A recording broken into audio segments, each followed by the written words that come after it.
Warning, this podcast, website, and associated social media accounts are intended for audiences of legal drinking age. We do not advocate overconsumption or the abuse of alcohol. Never drink and drive, drink responsibly. And please remember to always take what we say with a grain of salt. After all, we are just some dudes with some brews.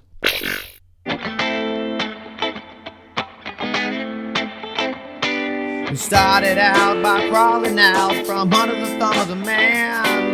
The lovers of God with dad bods, just trying to feed our fam. Go sit right there and grab a beer, you know just what to do. Throw it back, get hammered, and listen to dudes and brews. Ask me that again. All right. So there's this reality TV show called The Great American Food Truck Challenge. It's like Amazing Race, right? But with food trucks. Pretty much. Now that you said it, it's just like Amazing Race. Oh, okay. I think I've seen it because I think I saw a group of some Mormon brothers do it, and they made waffles. I only watched one season. I don't remember Mormons, but anyway, it's pretty good though. You know, and then they give them trucks, so it's not like they come in with their own food trucks. They give them a food truck. Oh yes, I have seen this. And then if they win, they get to keep their food truck right as a business. So, but they give them challenges like, oh, this time you have to use like celery, and then if you're making waffles, you have to throw some celery in there somehow. No, so that's the thing is that I think because they do. Yeah, the challenges were difficult for these guys that did the waffles. It was these guys right here. I remember this now. Waffle love. They have these guys right here.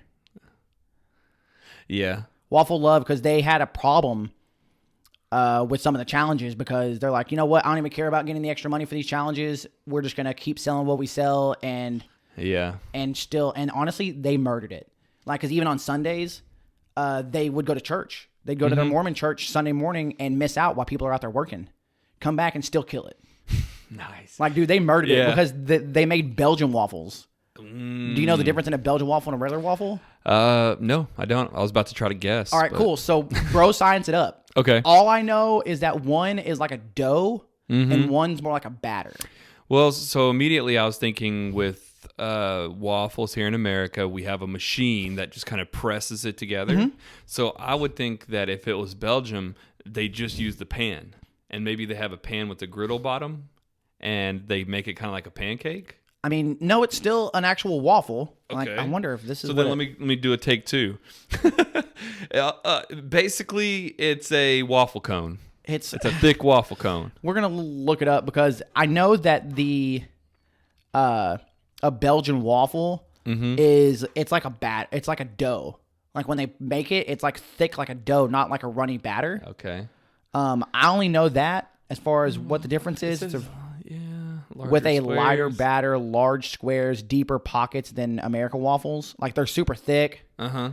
Maybe they did it differently in the show. It's the only time I'd ever seen it made. Looks like they used leavened with yeast. That's why, because it rises a little bit. Yeah, and that's what makes it that thick. Here's the thing, though. I love the way you say it. That thick waffle. That's what I like to. Whenever I get excited about something thick, like I want to get a steak, get that thick. But the thing is you do have to have. Yeah, I know. You do have to have your own different custom waffle maker because if it's more than just the batter, it has to do with the thickness of the squares and the depth of them. You can't be like at your Marriott using the waffle. You got to bring your own. I mean, I would think. But then again, I also would go, man, it just doesn't close all the way. There's just like a little gap. It's so thick. You just blast it open. Yeah. Yeah, it starts closed. By the time you're done, it's all fat and open. Dude, I want one of those waffles. I don't know, man. It makes me think, like, I've seen these like cooking videos online, and they do like these, like, they're real short, like 30-second clips. And I've seen these fluffy fluffy pancakes. I want to see if you've ever seen these. They make them in, but you got it. Like they're super fluffy, and they make them in like a pan. Let me see if I can find them. So far, it looks normal. Let me see if I can find them here. And a rice cooker, someone put. It's a common search. Like these are like super fluffy, like that like third these one? right here. That looks like a bagel. Like these right here is what I've seen, where they make them in like a pan, and it fills up the pan completely. Yeah.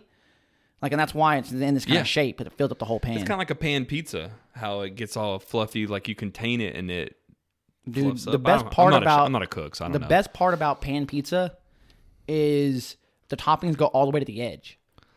Like there's basically no crust on the edge. I like the crust though. I don't mind it, but I like how crispy it is on the edge. Here's the thing: I like the crust of a regular pizza, but then when it comes to pan pizzas, it has a different tasting crust. It's got that buttery sweetness. It's because it crisps up differently on the edge. It does. It's like that, and like some cheese on the edge. So I like them both equal for different reasons. Okay, but pan pizzas are legit. But yeah, so pan pancakes. Pan pancakes. Look at that fluffy Japanese hitter right there in the middle. That looks like almost like a what are those those breakfast muffins? Makes me think of like an English muffin. English muffin, that's what it looks like. All right, so we're gonna stay on the topic of Japan breakfast foods, okay? Yeah, your Japanese English muffin, Japanese muffin. Nah, hold on. Okay. I don't know. Japanese egg. So are you literally like familiar with another Japanese food? Yeah. Okay. It's like an omelet thing that you put over rice and you cut it and it like flops open. I'll have to see if I can find it. I think I know what you're talking about. But there's a fancy name for it, but I can't ever think of what it's called. It's not any. It's like this right here. What's it say? It's a Japanese. It's. I think I know what you're talking about. It's this right here. Yes. It was. So I kind of have a little bit of experience with one of these. Is it good? So like, check out this hitter right here. The texture's so weird. I want to see if I can watch this video of them. No, it's just a pit. Yeah, that's. But like they cut it open and it like, oh no, is it that bad? Well, no. So you know how I went to the Philippines for work, right? And yeah. They have a layover in Japan. And the thing about flying international is whatever country you're flying from, that's who the flight attendant staff are. So I flew from America to Japan to the Philippines. So I was on the plane for like 18 hours. For 18 hours, I had American, and I flew business class because when you're flying that far at work, they put you in business class. So it was nice. Oh, I can imagine. But on the way back, I went from the Philippines to Tokyo and flew from Tokyo like those 18 hours back to America. Mm-hmm. And I was out of it, dude. It was like a weird flight where I wasn't mentally there. And when you're in business class, all they want to do is feed you the whole time. Every 2 hours, they're constantly feeding you. So these Japanese ladies were waking me up. They didn't speak any English. And, the Japanese ladies are the happiest. Like, right. They're so happy. And they were, like, feeding me. And they were feeding me these weird Japanese treats for food. I had no idea what I was eating. Right. So, like, every 2 hours, I was out of it. And then as long as it looked okay, then you're going to go ahead and try it out. You know me. I'll eat anything. Yeah. So I was just like, let me see that. What is this? And I just eat it and go back to sleep. But I had one of those weird egg things, and the texture is so weird on it. And did they cut it up in front of you?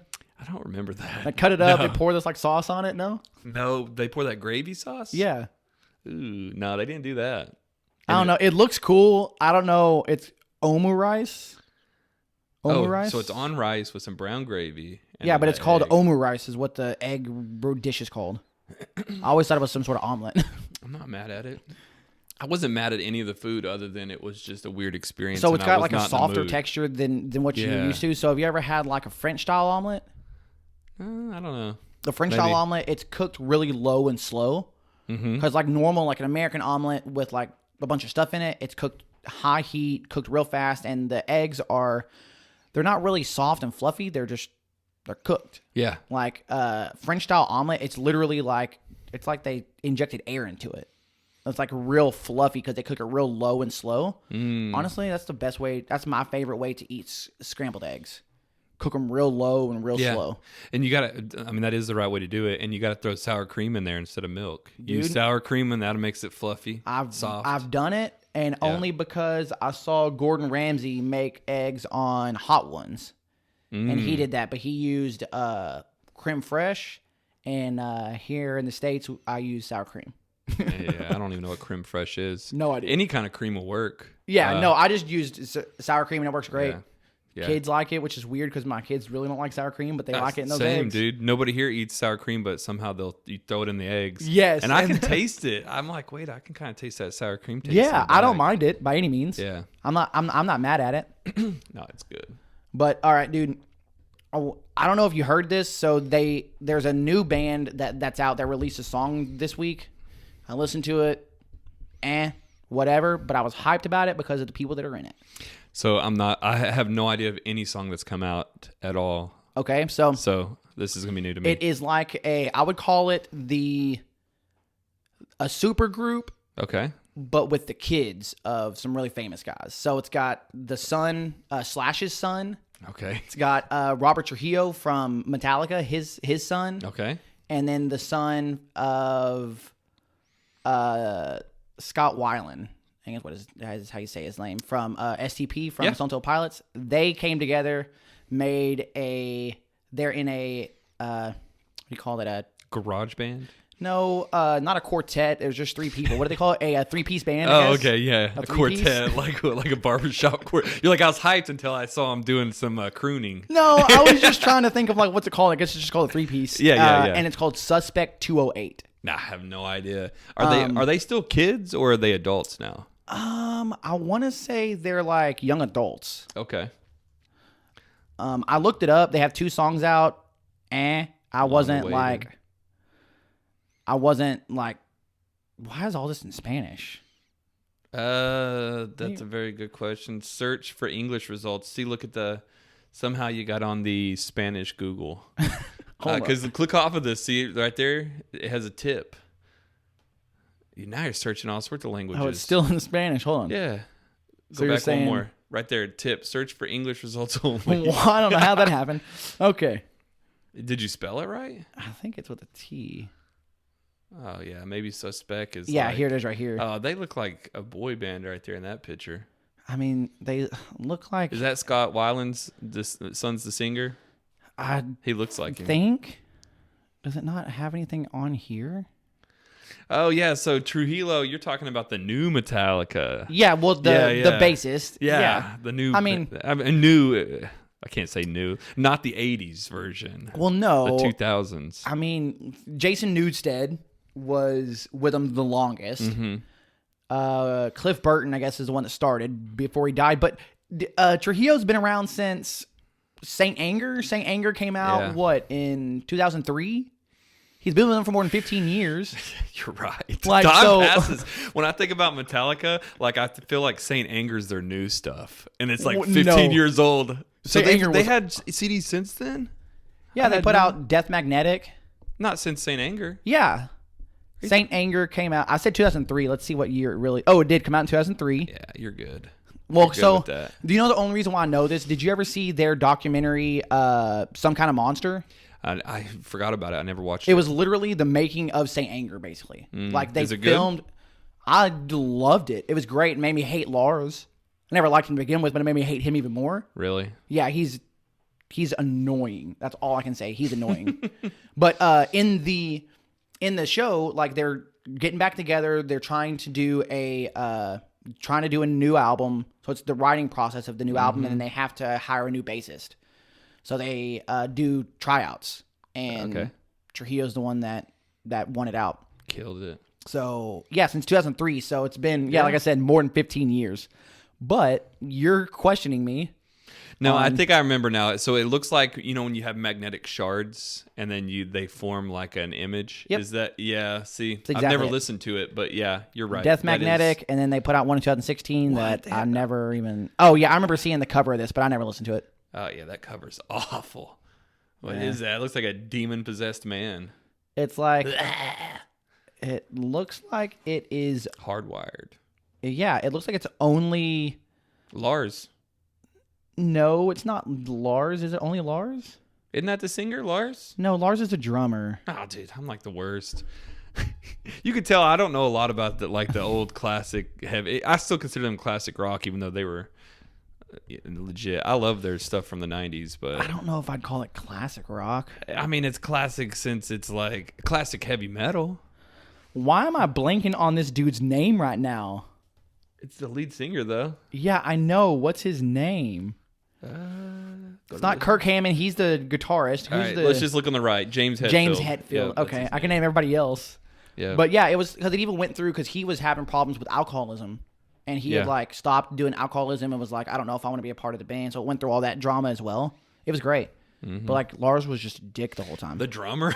Yeah. Come on. Lars was a dick the whole time. I thought it was the lead singer. It's always the lead singer who's like the melodramatic drama queen. So that's why I just assumed. Nah, man, he was going through a lot of stuff, and he basically just had some stipulations like, I got to spend time with the kids. I can't be around alcohol anymore. So you guys, if you're gonna do it, you can't do it around me. He was trying to like clean his life up. Yeah, which I thought was great. And then the drummer wasn't happy about it. He was just kind of upset that he had to work around his schedule. He's like, "What? I can't drink around you." Well, it's not just that; it's working around his schedule because I think he wanted to go like. James wanted to go like make sure he took his kids to school and picked them up every day. Like just wanted to be a dad. Yeah. And it was like you couldn't have 15-hour days anymore in the studio. Yeah. Like it just messed up the schedule a little bit. Yeah. So Lars just wasn't having it. But Lars was also the big component for taking down like Napster and stuff. Oh yeah. He's the reason why their music didn't get out on some of those platforms for the longest time. So screw Lars. Like he's not even that good of a drummer. I'm sorry. I don't know much about him. But dude, I just remembered something. So there was an MTV show that I watched when I was a kid, and it was like where Metallica went to a fan's house and did a private concert there, and like there's fans got to win it. And I just now remembered this. It was on MTV. Oh yeah, I used to love MTV. Yeah, maybe even MTV. Yeah, fan concerts or Metallica. I remember them doing like they did. They didn't do a lot of these. I wish they would do more of them, but they did MTV Icon. Yep. And they did one with Metallica. Yeah, yeah. And it was awesome. Yeah. That was around the time Saint Anger came out. Well, because they even like they had a clip of that in the documentary. Oh, okay, yeah. Because they did. I remember this specifically because they did. Gosh dang it! I can't even. Limp Bizkit did Sanitarium. Yeah. And it was so good. Yeah, so that good. was Even Avril Lavigne wasn't bad. Yeah, that whole thing was fun. That was the last time I was like kind of a Metallica fan. After that, I kind of just turned my back on them. I used to when I was in high school, dude. I lived with a dude who's the biggest Metallica fan. He had like we were both under the age of 18, and we both got our first tattoos together. And he got that Metallica sign with all the M's. You know, with like all the M's. It's like a circle, and it looks like a barbed wire, but it's made from all the Metallica M's. Oh, really? Oh, okay, that's cool. Yeah, so he was huge, and he was a drummer too, so he was like got me into Metallica. But then once I moved out, I just never looked back. never went back to that. Yeah, like that third one, picture. See? Oh, this is a bunch of M's. I never realized it's the Metallica M's. I never realized that. You know what this reminds me? I never realized that was a bunch of M's. Because, this makes me think of and you know what? Now that I think about it, it's a total ripoff of this. The Breaking Benjamin symbol. Yeah. It's just a bunch of B's. Yeah, it is It's a ripoff of this. Yeah. I never even thought about it. Except for this looks like it's metal and like rigid and some barbed wire. And that looks like a nice little Celtic sign. It does. The Breaking Benjamin does. Yeah. It's like not only did they rip it off, but it went the opposite of metal. Like Celtic. It does look Celtic. Oh, that is Celtic. Yes. But I didn't realize it was all B's for a little while. But yeah, okay, so M's and B's. Okay, there you go. Once you see it, you can't unsee it. No, not at all. They got a few variations too. Not at all. But you know what's funny is on one of their albums, We Come something, whichever their most popular album was, when the guy had like his hands on his face and he had the tattoo on his. Yeah. Dude, they were like. One of my best friends when I was in high school, we used to play D&D with him all the time. He ended up getting that tattoo on his finger. Just like that, because this was his favorite band. Yeah. And honestly, I wish I was into Breaking Benjamin back then as much as he was, because he saw him at some small venues that I'll never be able to see him at small venues again. They'll only play like huge shows. Oh, dude, they'll come back. You know how these bands come back whenever they should have quit? Breaking Benjamin will still be around. I don't know, because like we saw him at Jexa, which was fun, but it was a huge show. I like a smaller, like standing room only. Maybe we can get them at like the Palladium Ballroom. Yeah, I think it's called Southside now, but Southside Ballroom. Is it open at all? Oh, I doubt it's open. But I'm just saying, like when things open back up, them come to a venue like that. I just don't even know. I just went to Dallas a couple weeks ago, and I don't remember seeing it open. So Southside Ballroom, is that the one? Where's that one located? That's the one where we went and saw the Toadies play. So it's not in Deep Ellum. Okay. It's got like Gillies attached to it, I think. Okay, yeah, that place is open. That place is. I mean, I don't know for a fact, but it just seems yeah, like that place is because Gillies is always busy and yeah. Well, dude, listen, we got to get a beer going, dude. Crack one open, bro. Yeah, we're deep in this episode. Yeah. All right. Let's start with the stout, man. Sweet. Here you go. So Firestone. So Firestone, dude. Where's Firestone? Firestone California? Walker. It says a California beer company. Oh, Let's. I saw the bear with the star. So. Oh, there you go. I didn't even see that. Let's look it up here. I'm always like a little reluctant whenever I see. Well, first of all, when I see a brown can, because you know how I am about design, the brown can's not getting it for me. But whenever I see a stout like with 5% alcohol, 5% is like an ale, so it makes me wonder, like, what it's going to taste like. Oh, it is. It's 5.5%. Yeah. Which I'm not against beers that are 5.5, but for a stout, they just don't normally taste like the kind of stouts that you're used to. Just because they don't taste like 903 stouts. Maybe. Like, be real with it, dude. I know. I know how you are already. But 903's got some like 7.5 or 9% stouts. Right. Yeah, but they're usually really sweet, so I know what you mean. With stouts, you either go the route of really sweet, chocolatey, or like whatever sweet flavors they add in there, or you go the route of soy sauce, like the original stouts. Like an imperial style? Yeah, like it just has that soy taste. Like think about, what's that brewery in Colorado with the handprint? I think it's Left Hand. Left Hand. That's one of the original stouts that I remember.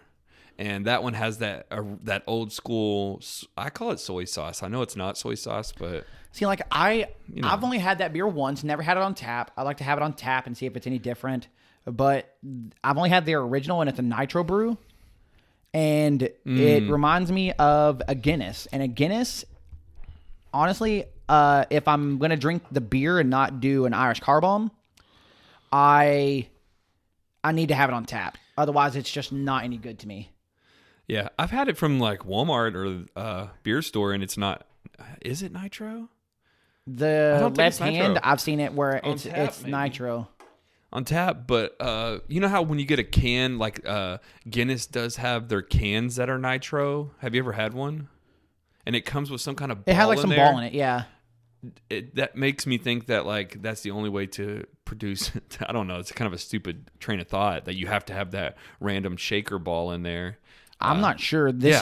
So this right here is the only one that I've ever had.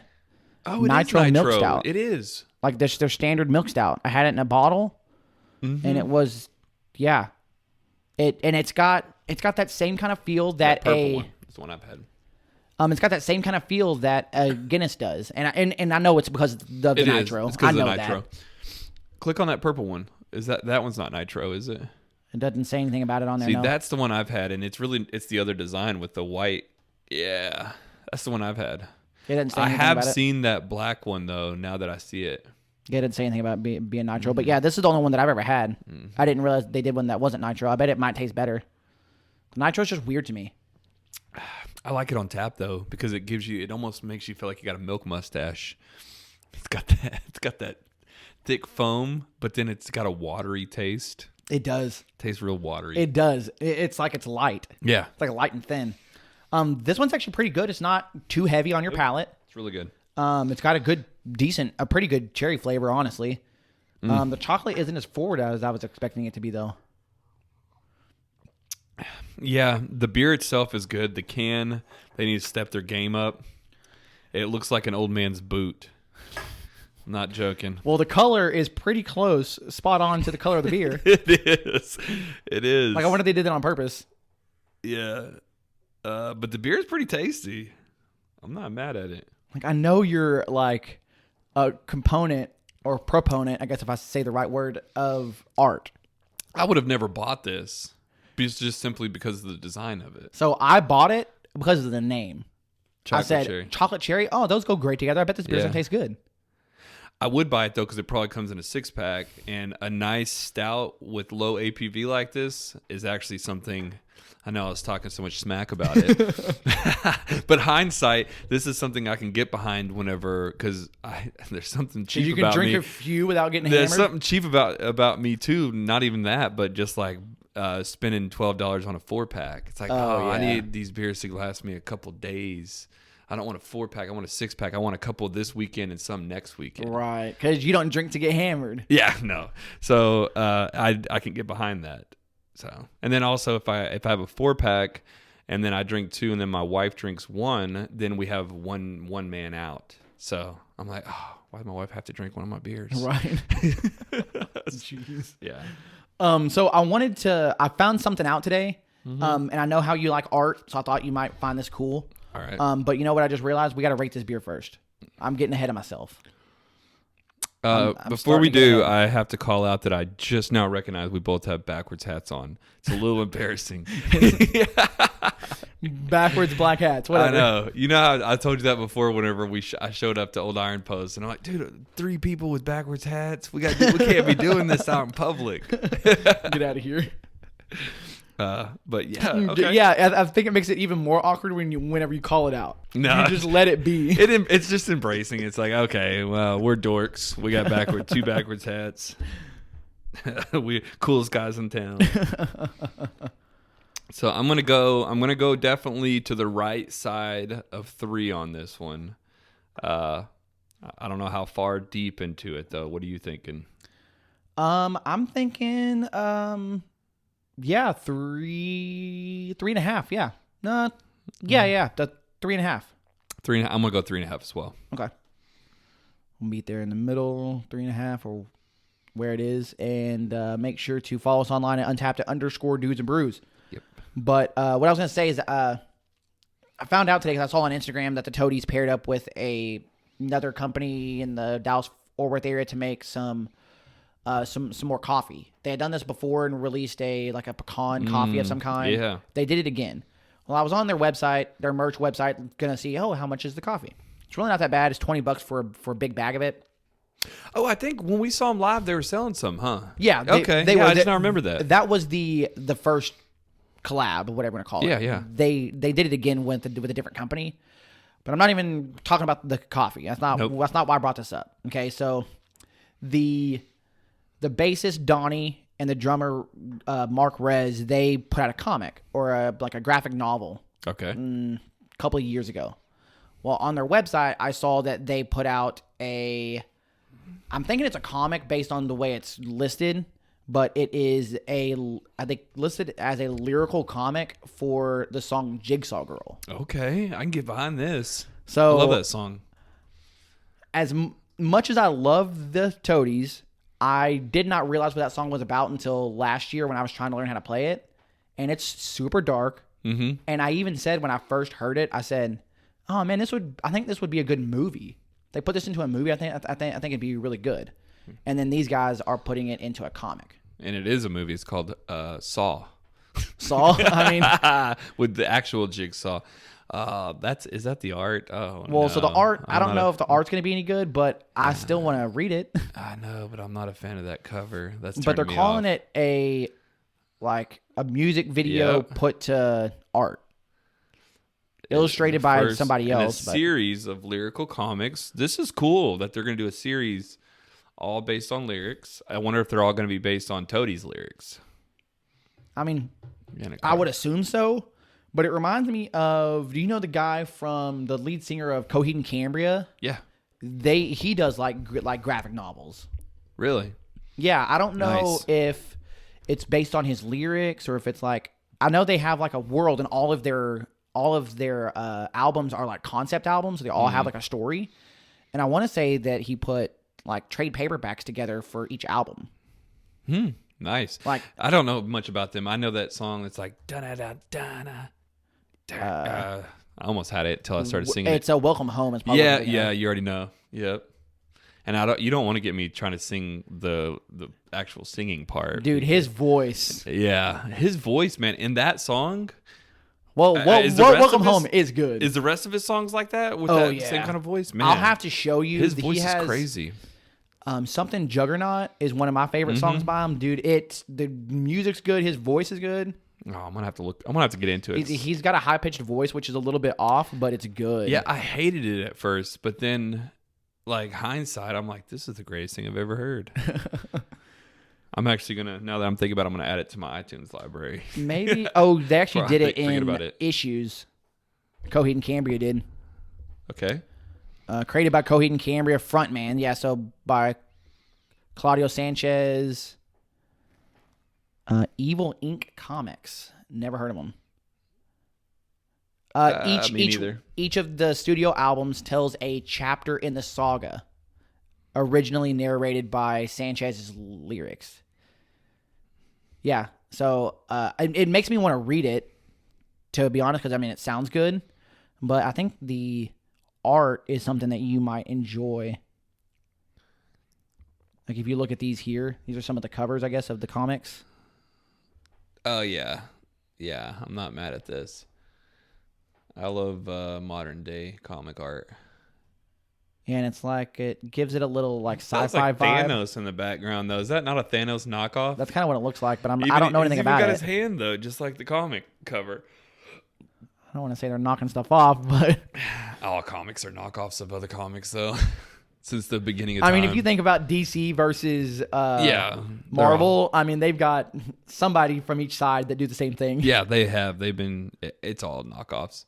There's nothing new. But this is nice. And is he himself in the comics? Because that looks like the guy, the lead singer. I mean, I don't think it said on their Wikipedia. It's like it's like the body shape he wishes he had. Because that dude was ripped. And look, it has the same 4 from his album, from the Coheed and Cambria album. Yeah, I wonder if that's like the 4th one. I don't know. Oops. I want to play. Nope. Oops. Don't want to play that. But I just went to top results, and most of the top results are from that album. From 4? Yeah. Yeah, Year of the Black Rainbow is the one that has that Juggernaut song. I forget what it's called. Juggernaut. Let's see. It's not one of their most famous. It's probably not. I don't know. I think I just downloaded Year of the Black Rainbow when it came out, and... Oh, here we are, Juggernaut. Yeah. Yep. Yeah, dude, that song's good. I'm going to add it. I like the guitar, and it's good. His voice is pretty good, but his voice...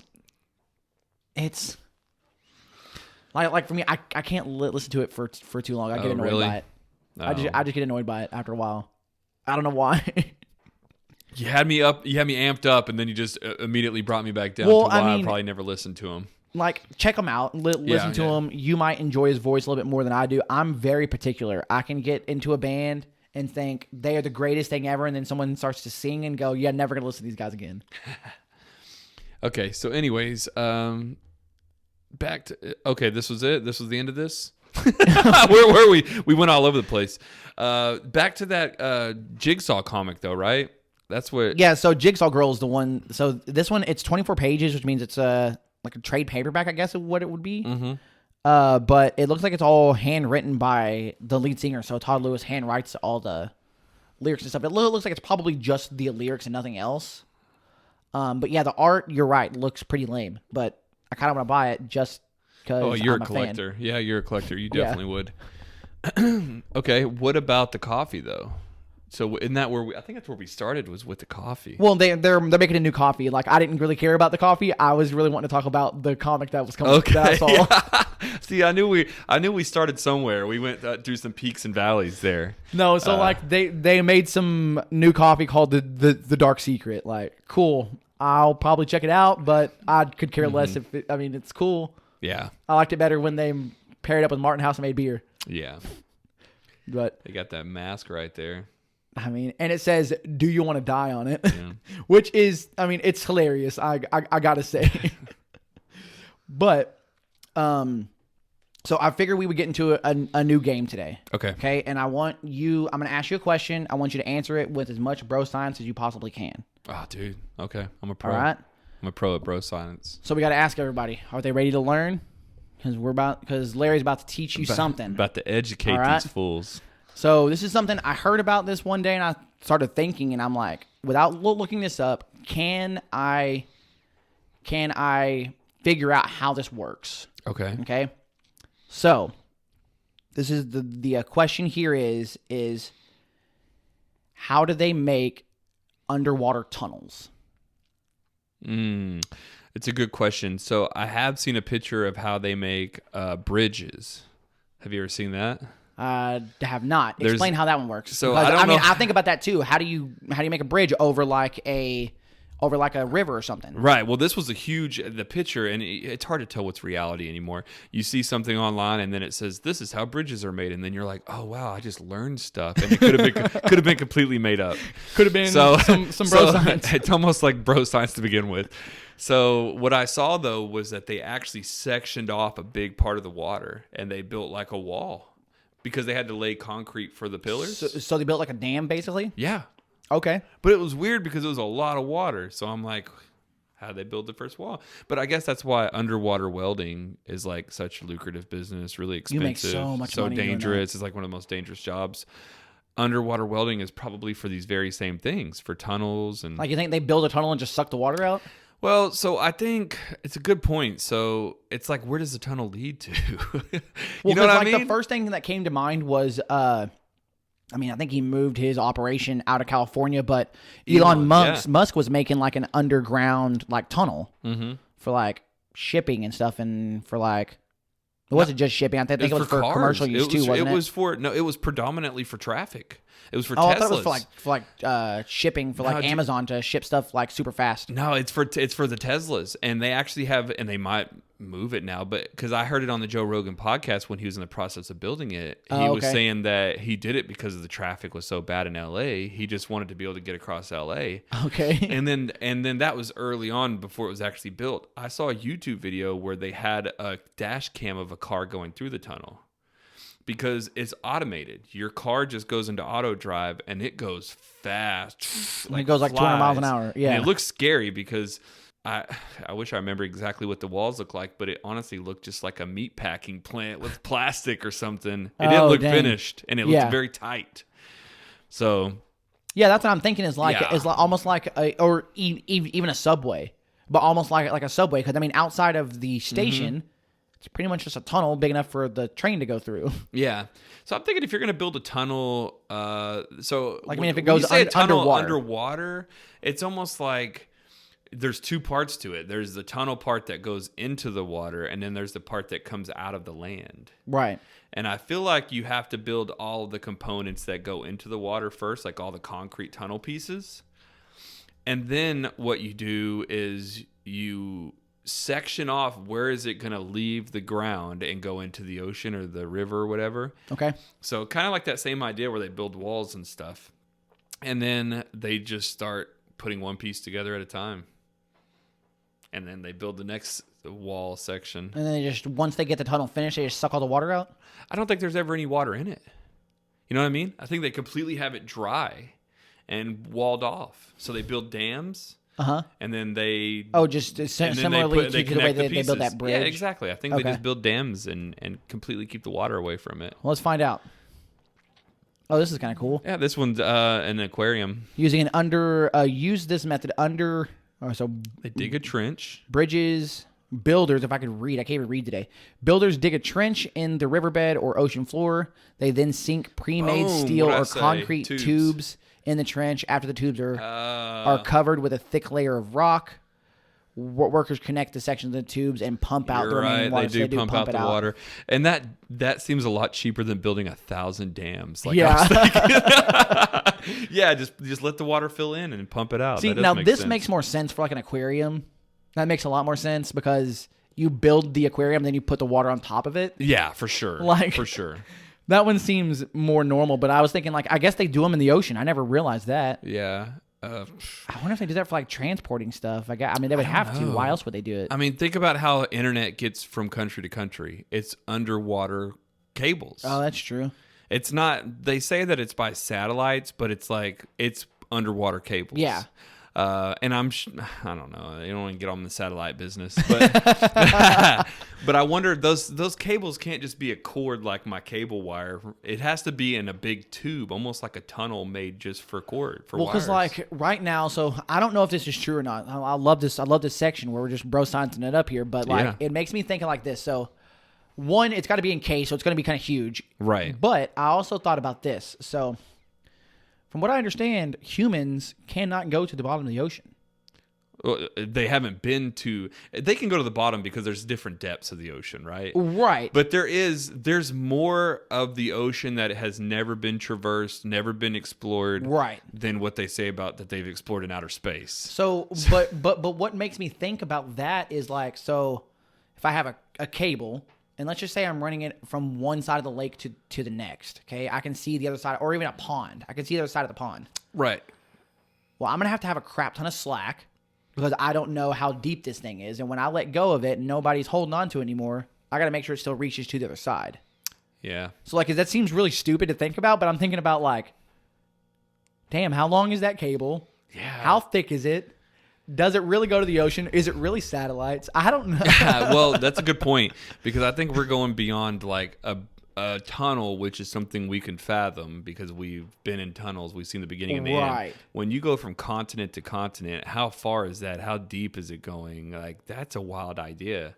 You just build this. Like, if you don't know how deep it is, how do you guess how much cable you need? It might not even need to sink to the bottom, but it needs to go deep enough to not get plowed into by a ship. Yeah, you know what I mean? I guess as long as it's low enough and it's got a thick enough casing around it. What if like Titanic sinks and it takes out the internet?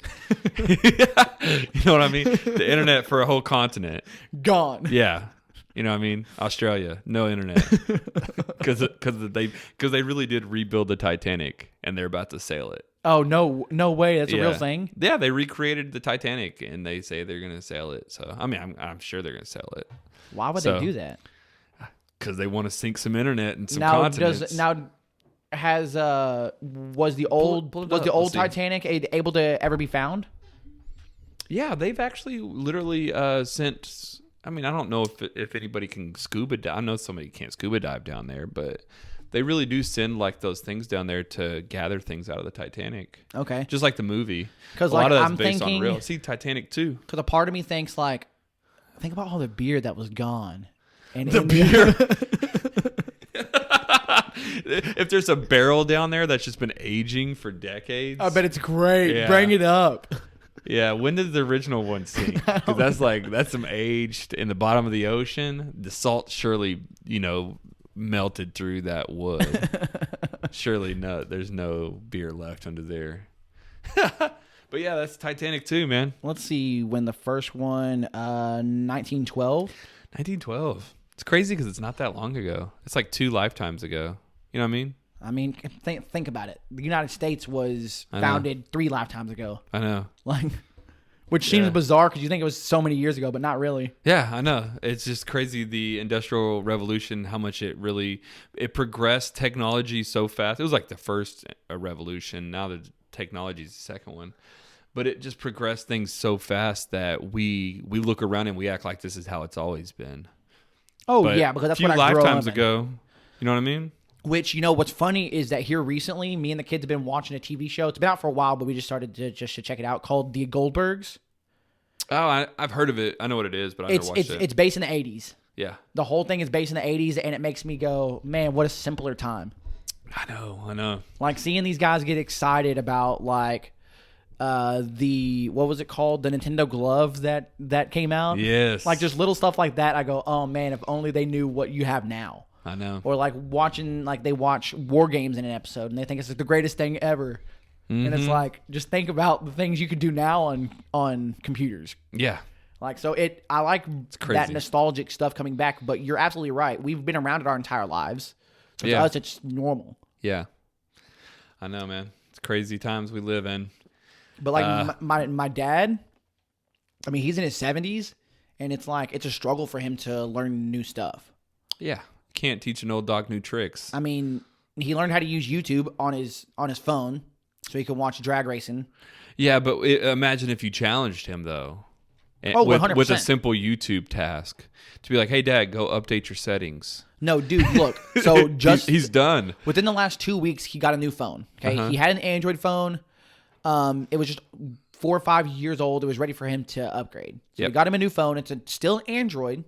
Okay, it's a newer, faster, fancier phone, but it's still Android. Mm-hmm. This old man acted like he just was given a spaceship. Yeah. I'm like, bro, it's the same damn thing you had before. It's just it's not an LG. It's a Google Pixel. So it's a Google phone rather than an LG. I mean, I can't speak too much because I'm the same way. I'm a creature of habit, and I just stick in my lane. And then when there's something new, I just like, oh, I don't want to learn this new app or new phone setting. I mean, I'm the same way. And you said this was your dad? Mm-hmm. Oh yeah. See, from your dad, it's like he's got an excuse because it's like it takes a long time to learn something. I'm not that old. I shouldn't be struggling so bad. Right. Where's your excuse? I tried to update my W-4 form at work. I gave up.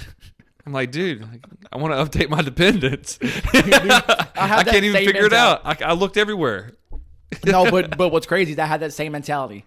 I give it about a good hard 15, 20 minutes. If I can't figure it out, then I guess we're not doing it. I know, but like I spent so much time. Yeah, it's probably 30 minutes, dude. Must not be that important if I can't figure it out. I know. I guess I'm just paying a lot of taxes. I guess I'll just have to wait till income tax next year to get it back. We'll see. We'll see what happens there. But yeah, no joke. But so I wanted to talk about this because I mean it's a hot topic right now. Uh-huh. So I know we watched the fights last week together, but we didn't really talk about it too much afterwards. No, I left depressed. Oh no! I left crying. No, not really, but it was kind of a weird somber feeling where it's like, man, Connor. Well, so like that's the thing. So do you think he's going to continue fighting? I think so. What makes you think that? I mean, he likes to fight. He wants to get a rematch. He thinks he's going to beat Dustin. I think that is in a like a pride thing coming into play.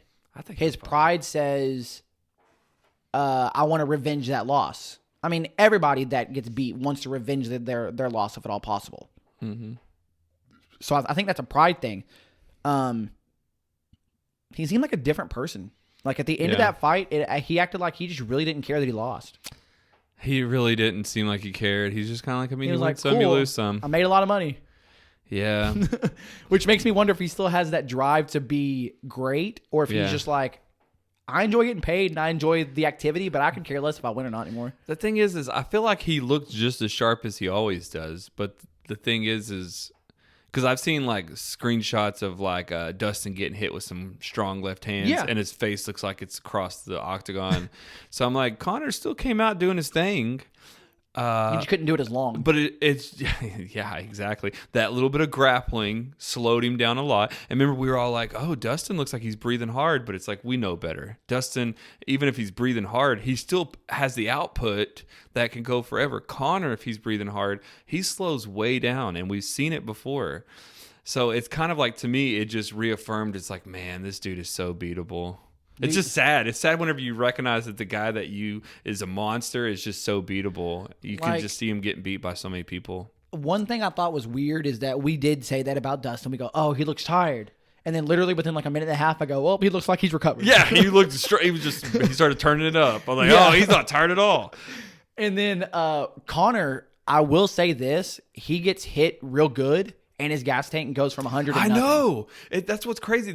I don't care who hits him real good. He gets hit real good, and his gas tank drops. I think the thing is he just always has this kind of slow down pace where he tries to bring people down to his like slow pace. Yeah. He just lulls them into stuff. But then what he does is it looks like he's lulling them in until all of a sudden you realize he's stuck in that pace and other people aren't. Like Diaz did it. He lulled him in. He dodged a lot of stuff. He hit him with some big ones. And you're like, man, Connor's cracking Diaz. Yeah. And then all of a sudden Connor just didn't have the strength in his punches anymore. And then Diaz is turning up the pace and Connor's not turning up the pace. He's just looking slow still. Right. So I don't understand what it is about the gas tank. But those leg kicks really did hurt him too. Oh, 100%. And those, I mean, he was checking them, but it didn't matter. So I listened to Dustin talk about it, and he said that that he wasn't checking them correctly. Exactly. And I'm like, see what I mean? See how beatable he is? Yeah. It's like Connor can go readjust and do something like that, but then it's like from the smart fighters like Dustin, you know, they're well in all areas. Connor is great in some certain areas and then really weak in others. And then his gas tank is one, his wrestling. He's got great grappling, but without a gas tank, grappling is nothing. Oh, yeah, it doesn't work. And that's his problem. Connor does great takedown defense. He's got great transitions. He's a great grappler, but it doesn't matter if you don't have the gas. Right. And that's the thing is that, like, it surprised me to hear him say, I'd never seen that before. I go, well, then, and I'm sorry, you need to get a new coach. If your coach isn't showing you leg kicks and isn't evolving the game, because right now, I'll say this, like, leg kicks have always been a part of the game. But it's calf kicks. Calf kicks now. Yeah, I was going to say they start hitting that calf now. They used to not do that. It has been about 5-6 years, though. Long enough. Come on. Yes. How many people do you have to see get their calves swelled up like that to realize that they're not trying to kick the thigh or kick the ankle? Because these are the areas that they've kicked before. Yeah. And then, kick the ankle and it twists your knee. You kick the thigh and it slows them down. But now they just kick that calf and there's not a lot of room there. Because you can't put pressure on your front foot. Yeah. And then it also creates nerve damage really fast. Yeah. So... Yeah, I know. So I'm really concerned. But I think he'll be back. But I think that they might give him Dustin again, which would be stupid. To give that immediate rematch of Dustin was so stupid. No, I don't think that'll happen, to be honest. I think there's other matchups with Connor. Connor and Nate would be ideal right now because they're not in the title picture. I think so, too. It would be ideal. 1-1. It is a good trilogy. Nate has a real good chance of winning. Connor has a real good chance of winning because Nate... He's kind of sloppy and he likes to get hit. Yeah. And Connor will go in there looking flashy, but then and Nate did not look that good in his last fight against Jorge. He didn't look good, which granted, I think he's fighting out of his weight class at 170, but still. He looked just like he did against Connor. The only difference is Jorge was just lighting him up more. Jorge has more power. He does have more power. Yeah. Connor doesn't need to be fighting at 170. I think the striking difference... Jorge should have never fought at 155. Yeah, the striking difference between Diaz and Connor is the same as Jorge and Diaz, but the difference is Diaz is a different animal. He hits strong. He's a boxer, and he's got really good boxing. You're talking about Jorge hits stronger. Yeah, like Diaz ate just as many shots between both of them. Yeah. But he didn't... He was... getting cut up and busted up really bad against Jorge, whereas against Connor he was eating them, and I'm like, man, how's he eating that? Right. So yeah, this is so the next thing that comes up here is I'm assuming that Khabib's going to stay retired. Did you hear what he said to Dana? I think so too. Yeah, I thought it was hilarious. Come on, Dana, I'm miles ahead of these guys. Unless Chandler goes on such a beast of a run, he's the new, top dog. I mean, it could lure him out, but it's not going to lure him out this year. I don't think so either. But that he could lure him out, and then a couple of wrestlers like that would be a fun fight. I'm right there with you. I just don't think it happens this year. I don't think so either. Maybe next year. So the question is, so he's going to vacate the title. Who's fighting for the 155-pound title next? Who do you think is, and who do you think should? Because I think it's two different matchups. I think it could be the same. Okay. Wait, no, maybe not. Who it could be is Connor versus Poirier, which would make me shake my head in disgust. I don't think that'll happen, and I hope it doesn't happen, go ahead. It could.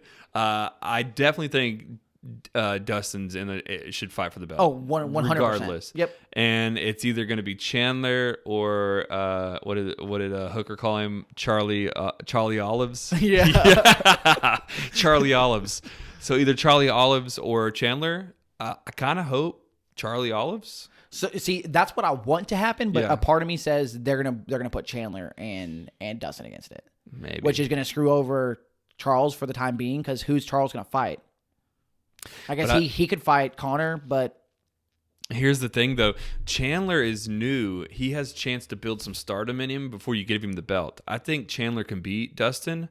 So put Chandler in there against Gaethje, and then put Oliveira in there against Dustin. I think Dustin will win, and I think Chandler will win, and then I think they can fight each other. And I think that would be the right idea.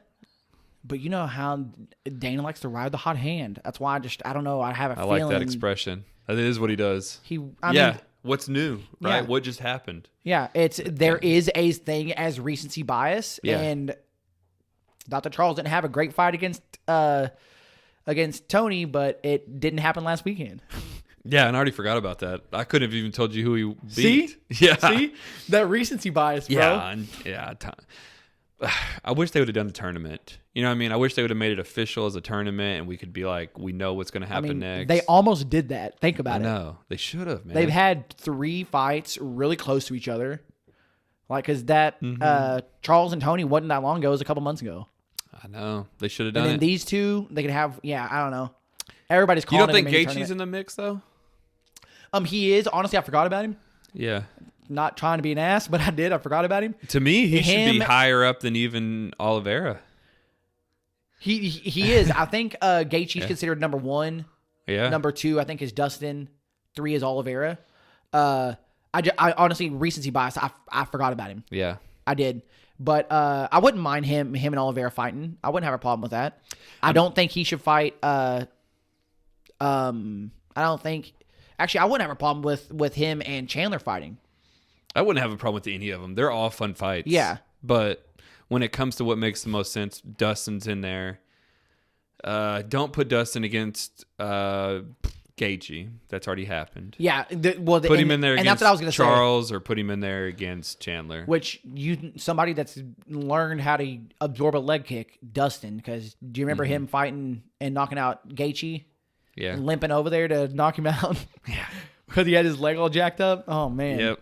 All right. Well, we're getting too deep inside baseball, man. Let's go ahead and grab another beer. Yep. Oh, crap. Well, one of them's going to be a little shook up. I'll take it. It doesn't matter. Well, it does matter when it explodes in your face. Well, it does. I'm just saying. I'm saying it doesn't matter. We'll give it a second. Yeah, we'll shake them haters off. Shake them haters off. Get out of here. Them hater bubbles. That's what I call them. So I also wanted to ask you a question that I was thinking about this week and see, because I don't know if I've ever heard this story from you. Okay. I've heard a lot of stories from you, but I wanted to ask you. So I want you to give me 2 stories, and I'll give you the same. But I want you to tell me your best experience at a concert, your best concert experience, because I've been jonesing for a concert. Yeah. Your best concert experience and your worst concert experience. That's a hard one, man. What's the best concert that you've ever been to? I've never really just had a best. I've had some that I enjoyed a lot. I guess some of the ones that come to mind would be the Edge Fest with the Killers, because I loved the Killers at the time, and it was during their Sam's Town album. They headlined it.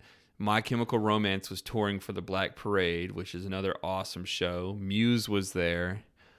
Muse is fun. And that was back whenever they were like really big with their whatever album has that, Black Holes and Revelations and all those. Yeah.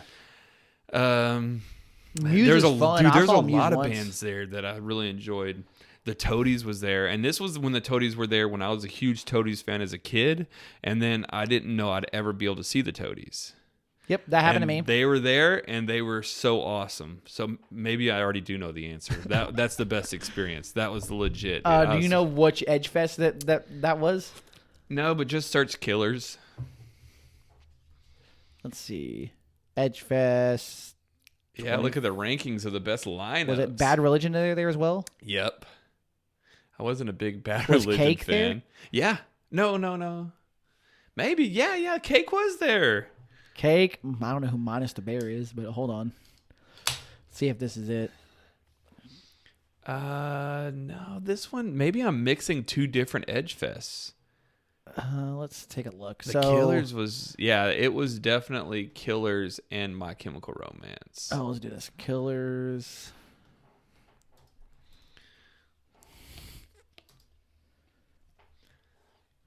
Let's see if we can find it here. Yeah. It just says 25 best. Let's go ahead and Look, 2007. It So- had AFI, it had Muse, that was it. So I went to an Edge Fest 16. 311, that was a legit Edge Fest too. Oh man, I loved 311. Look at this one with Toadies, Rise Against. Papa Roach always, but that one with the Stain and the Offspring. Hold on, let's see if we can find the one that you're talking about. Man, dude, there. Oh, here it is right here. Yeah. Edge Fest 16. Blue October, Bowling for Soup was there. Red Jumpsuit, Placebo. Kaiser Chiefs. Oh, Placebo Kaiser played Chiefs early in the day. They have that, gosh dang, they had one song that was good. I don't remember what it was, but that was whenever that song was out. Finger 11 was there. Na, na, na, na, na, na, na, na. I was not a big fan of him, but that song was on the edge. Gosh, what song is it? It's Ruby, is it? Ruby. I was never a big fan. The following best This was about rankings. the year. That is the best one. Look. The following is the best to worst rankings of Edgefest, and that one is the number 1. There's no way. Hold on. Yeah, that's crazy. So the worst one is down here. Nickelback. No. Oh, Default. You remember Default? Yes. Oh, they were pretty basic. Dude, this right here, Korn 311, Blue October, that sounds pretty good. Yeah. Shine Down. But it's talking about the entire lineup. So let's see who else is on this one that you went to. Seosin. Yeah. Finger 11. I remember Say Anything was all right. That was the first time I heard them. Blue October, I was a pretty big fan of them back then. Dude, because I saw them at Edgefest 15, so the year before this. Stained was there. Yep. I was at that one too. Yeah, Stained headlined. I remember that. Blue October was there. I remember, gosh dang, they did. Shine Down was there. Yep. Finger 11 was there. Yeah, same bands, right? Very similar. Yeah. Blue October was there. But Papa I liked Roach. 311 because they did that song by Franz Ferdinand. What's that song that they do? What's the big song by France? Take me home. Yeah. I know you don't want. Yes. I don't even know the words. Yes, that's it though. Finger 11 did a cover of that and it was great. Oh, okay. And then Shine Down did their cover of gosh dang it. Their like most popular cover of oh my gosh, I'm the worst. My mind's going blank. They had was it a single that was a cover? It was a cover of a band from the 80s or from the 70s. Gosh dang it. I don't know. Yes, you do. I remember Shine Down sang that song 45, which was pretty cool. It's their most popular cover. Is it Simple Man? It is Simple Man. Yeah. Why can I not think of that? I forgot about that. Yeah. But I mean, that was one of the only festivals I've been to. I've been to 2 festivals, and that was one of them. Oh, man, that was so great. And this was listed as Trapped was there. I don't remember them. 3 Days Grace. I remember that. Yeah. Evans Blue and Flat Flyleaf were on the small stage. I remember. And 2006 was the summer. I think that was the summer I met Charity. And one of the first things I bought her was a Evans Blue album. Oh, it's cool. And she loved it. Because Butterfly song, whatever it's called. It had something Butterfly. I don't remember. I remember other songs that weren't singles from it. Oh, okay. But she loved it because it was like a gift, like a love gift. Yeah. And it wasn't my kind of music, but she was really into it. And then we saw them on the side stage, like you said, and it was slapping, as the kids are saying. Dude, I thought it was cool because this year, a buddy of mine said, "Hey, I heard the Toadies are going to come to Edgefest," and I go, "Yeah, that's a lie." That was whenever I saw the Toadies. I go, "That's a lie. You're lying to me." Mm-hmm. And then I heard it like 3 days later, and I said, "Well, I guess we're going." Yep. I was there. I guess we're going because we were I both in the pit, dude. Yeah. 3 Days Grace, they were awesome. 10 years, they were on the side stage. Yeah, because I specifically remember this show because it was in the middle of July. I think it was on Father's Day, and it was like 110 degrees. Yep. And I spent too much money on nothing but water.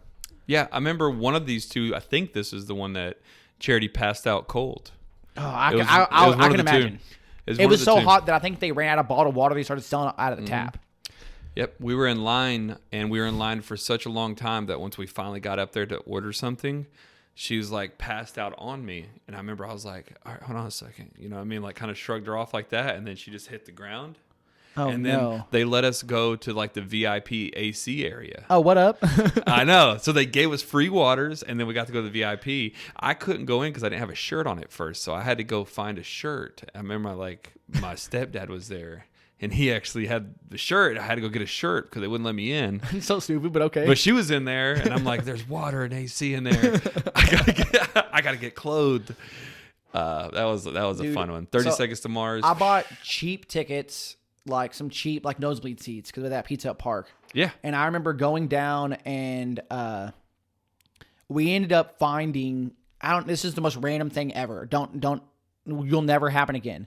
We ended up finding some pink duct tape on the floor and the wristbands happened to be pink that year. Okay. So we ripped it in half, got 2 of us down there, took it off, handed it to a guy, he left and just kept bringing one guy in at a time until we got like all of us down there. And then, like, once you're down there, you're like, you got to stay down here the whole time. And it was really weird because they had, like, that weird white stuff on that plastic stuff, yeah. And I feel like it just made it even hotter down there. It was super hot. It also makes it slippery because whenever drinks get spilled on it, it's, like, super slippery in the mosh pit area. But so I got a very similar story to this concert story, similar to what happened to Charity. Okay. So this is 2005. So 2005, I'd have been 14. I was going to my first concert. My brother brings me to go see Rob Zombie. We go see Rob Zombie in the Kuna Coil at what was then the Nokia Theater. I think it's Verizon Wireless now. Yep. We had pit tickets.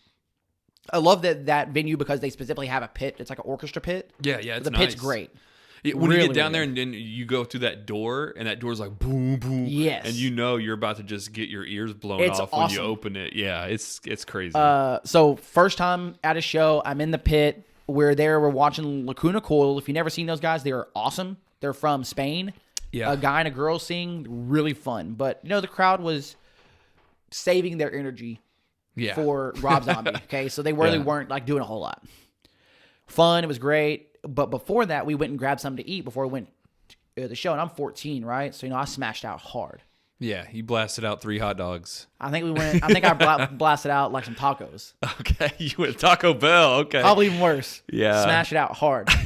Well, we're there in the pit, and I'm like, what's funny is that it was me, my brother, and then we brought one of his friends, and one of his friends had seats, and we could it was before Lacuna Coil even came on. We're sitting there waiting for them to set up, and we can see him, and he's way up. If you've ever been there, it goes up. Instead of going out, it goes like straight up. Yeah. I've been there. It is. You can see him up there at the top, real tiny. Yeah. Arms crossed on his knees. He's pissed because he's way up there in the top. Oh, yeah. So we did that thing where I take off my wristband and let him go up there and get his friend. But we're in the pit after Lacuna Coil, waiting for Rob Zombie to come on, and I'm like, bro, I'm hot. Like, I started getting like this heat rush. Started getting real hot, and I'm like, dude, I don't feel so good. And then I remember sitting in the stairs. I don't remember anything else until sitting in the stairs. Now, according to my brother, he's like, dude, are you okay? And I'm like, man, I just don't feel so good. And then all of a sudden, I passed out in his arms. Well, what I think is really cool about this place is that they actually have like seats that are next to the pit. Uh-huh. I guess if you're getting tired, you can sit down in one of the seats. But so they sat me in a seat, and he's like, dude, are you all right? And I'm like, no, man, I don't feel so good. And I sat up and projectile vomited all over the place. Oh, no. In the pit? Yeah, like in the back of the pit, wherever the seats are. Oh. Like projectile vomited all over the place. And then like all of a sudden security sees it. They think I'm hammered. So they take me to like the stairwell, and they're like, he's hammered. It's like, dude, he's 14. There's no way he's drunk. None of us have had anything to drink. And so I ended up going back and sitting in those seats and watching Rob Zombie from a seat. Oh, man. I mean, it was still a fun show. Like, don't get me wrong, like that robot came on stage and danced around. It was cool. Dude, that seems like something that happens when Rob Zombie's out puking. Yeah. Seems like some kind of exorcism stuff was happening there. Yeah, dude. It was fun. Like, I still had fun at the show. I remember, like, some old lady next to me rocking out hard. Yes. Nice. But man, so let's get into this beer real quick, and then we can talk about more concerts. So we got here the Mountain Standard IPA from Odell Brewing Company. Yep. This is a good IPA. It's from Fort Collins, Colorado. I think it's a really good IPA. Yeah, it's got that subtle taste I can get behind. Nice. I'll read it here. This is a Mountain Standard, a tribute to our backyard and the Rocky Mountain lifestyle. So just the Rocky Mountain lifestyle, man. Driving a Subaru, right? Hand-selected modern American hop varieties built layers of complex hop flavors with juicy tropical notes and bold, vibrant aromas. Let me get a whiff. That is bold. Just the way you did it, bro. I can't. That is bold and vibrant. Join us as we help define the Mountain Style IPA.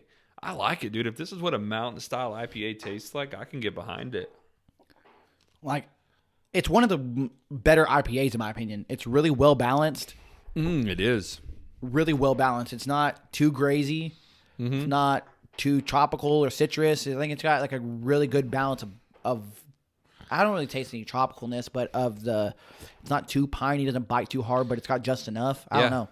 Yeah, well, so with IPAs, it usually it's like a triangle, right? You have your And have you ever played like those old school, like I used to play this old school Little League baseball game, and then you have your attributes and your power's really strong. So you got your pine up here, you got your grass over here, and then you got your, what was the third one? Tropical. So like I think pine, tropic, and citrus. Okay, yeah, that's what it is actually. And then if you're kind of off the grid on pine, that's when you hit that grassy note. Yeah.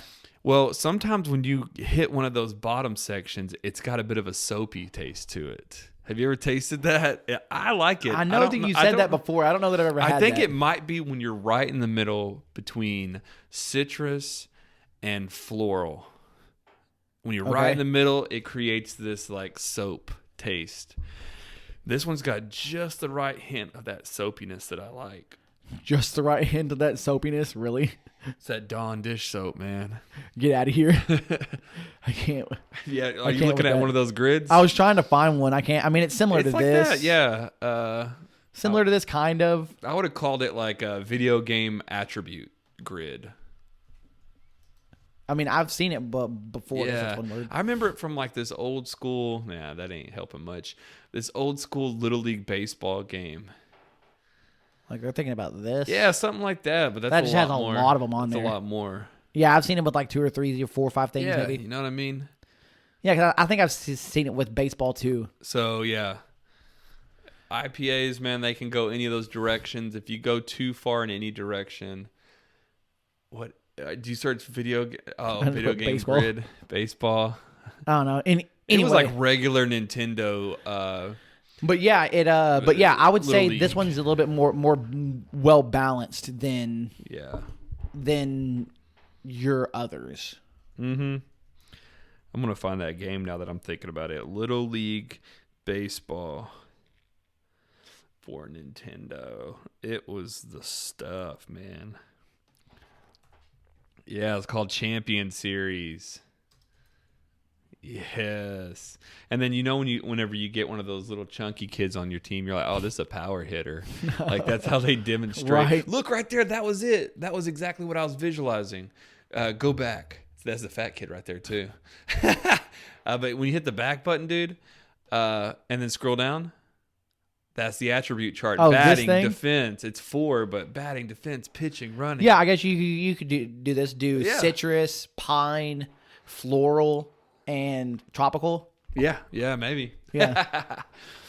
Dude, that was it. This is the game. Even right there where they choose home and visitor. It's crazy for like a regular Nintendo. Wait a minute. So you do hands like this until you get to the top? And you catch it and then you do. Really? Bringing me back. You're the home team. This was very innovative when you think about it from Nintendo because they had to put like an entire game of baseball into a game console, and they were the ones who did it first. And a lot of the things that they did on that game, they still do today.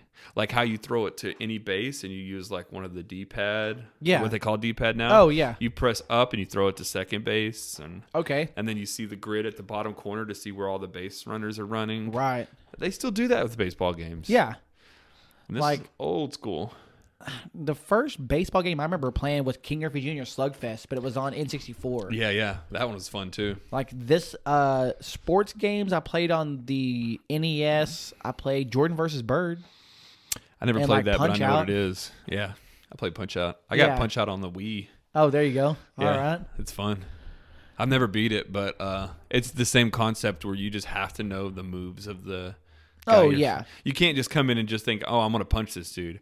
All you can do is dodge and only punch when you're supposed to punch. Oh, 100%. And that's the old school game. Yeah, you got to figure that stuff out. You got to waste too many quarters figuring it out. Yeah, exactly.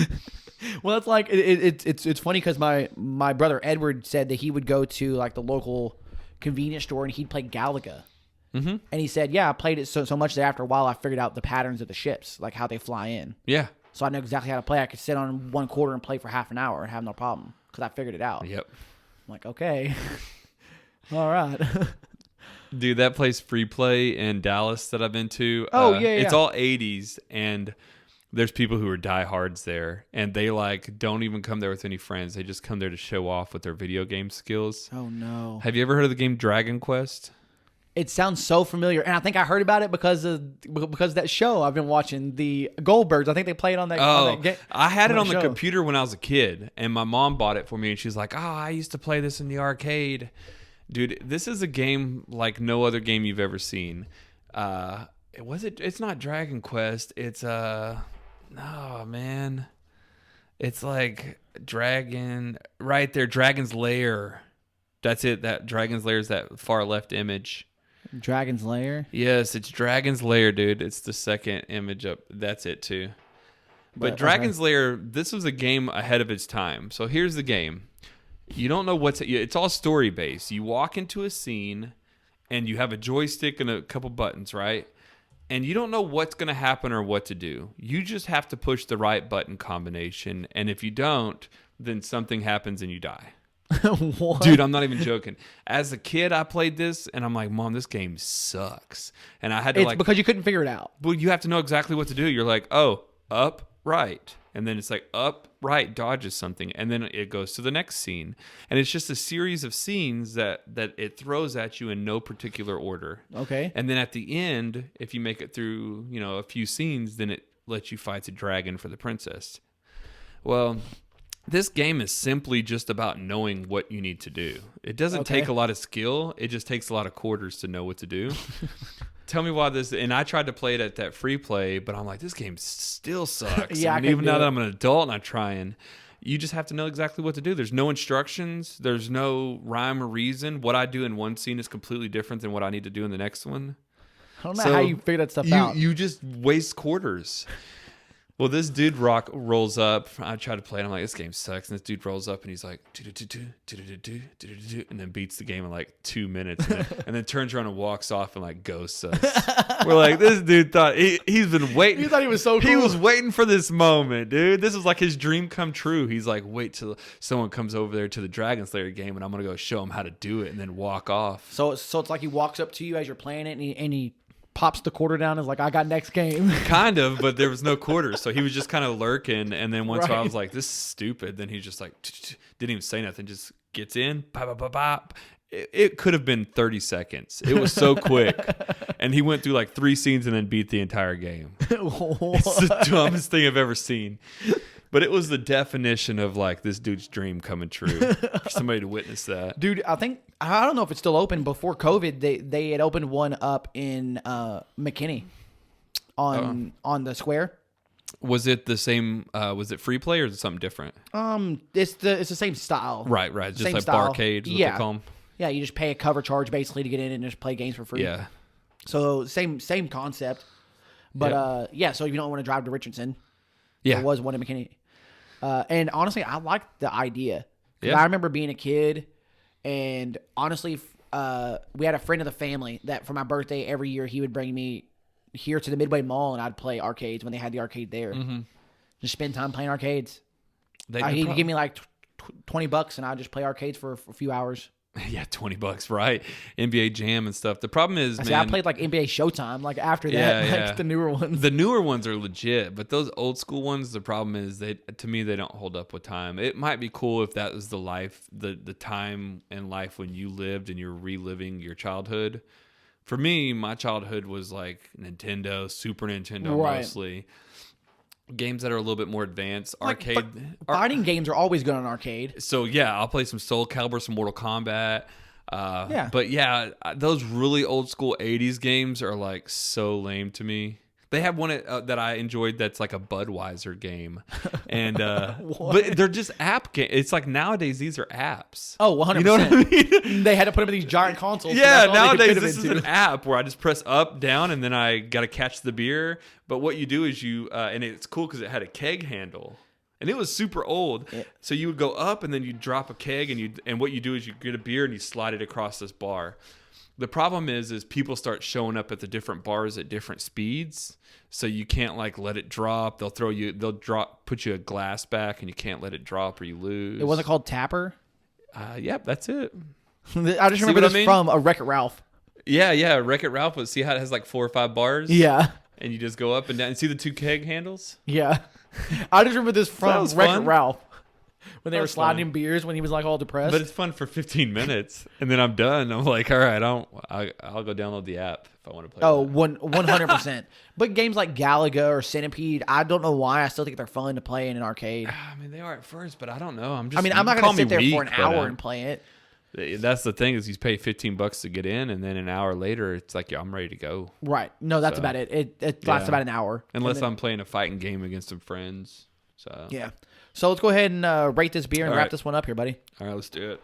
So, like I said earlier, I really like this one. I like this one a lot. I think I'm going to go ahead and give it a 4. Dude, me and you are like, we're synced up tonight.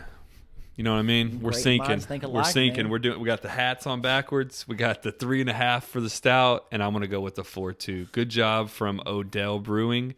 I love Colorado. I love the Rocky Mountains, and this is a beer I can get behind. Sweet. So make sure to follow us online at _Dudes and Brews. You can find us on Untapped and on Instagram. But yeah, that's it for us today. We're out of here. Peace. We appreciate you guys tuning in for another episode of Dudes and Brews. If you haven't yet, please subscribe to the show on Apple Podcasts, Spotify, whatever platform you're on. We're on there. We have a YouTube channel, Dudes and Brews. We would love if you would subscribe there as well. If you are subscribed and you want to help us out just a little more, unsubscribe and resubscribe again. It sounds funny and stupid and kind of obnoxious, all of the subscribing and resubscribing and stuff, but it helps in these little algorithms games for like climbing the charts, because again, we are organic and we are where we are because of you guys. Yeah, we really do appreciate your support. Shout us out. We really do love it when you guys interact with us, when you add us, mention us, put us on your stories, tag us, all that fun stuff, all the stuff the kids are doing. We like grabbing that stuff and we put it up for you guys. So we appreciate you so much. Keep having fun, drinking them brews, hanging with them dudes. Tune in next week for another episode of Dudes and Brews.